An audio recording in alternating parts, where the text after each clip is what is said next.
أعوذ بالله من الشيطان الرجيم بسم الله الرحمن الرحيم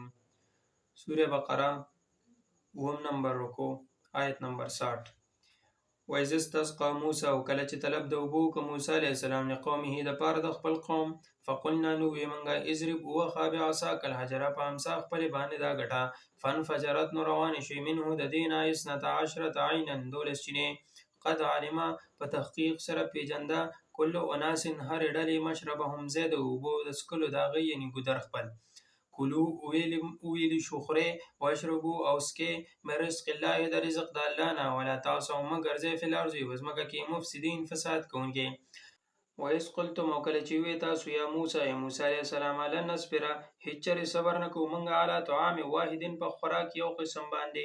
فدع لنا نو غواړه زمونږ د پاره ربک در خپلنا یخرج لنا چې روباسي منګ لره مما تنبت الارض دا غسنه چې را زرغونی ازمکه من بقلها د ترکارو دا غینا او قصای او د بادرنګ دا غینا او فومه او د اوګي دا غینا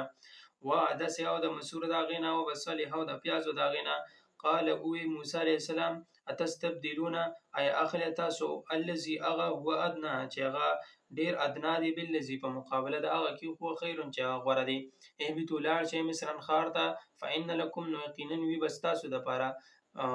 ما سألتم هغه چې غواړی تاسو وضربت او وخلی شو علیهم الذلة په دوی باندې مهر د ذلت والمسکنه تو د خواري وباء راګیر شو دی بعذاب په غصه کې من الله د طرف د الله نه ذالک دا د دې د وجنه بانهم چې یقینا دوی کانو هو یکفرون چې کفر کو به آیات الله پایتون د الله او یقتلون النبیین او وجلب انبیاء کرام د غیر الحق به جرمه پناه حق ذالک دا د دې د وجنه بما عصوا چې دین فرمانی کړي وا وکانه وو د یعتدون د حد نتیریدونکي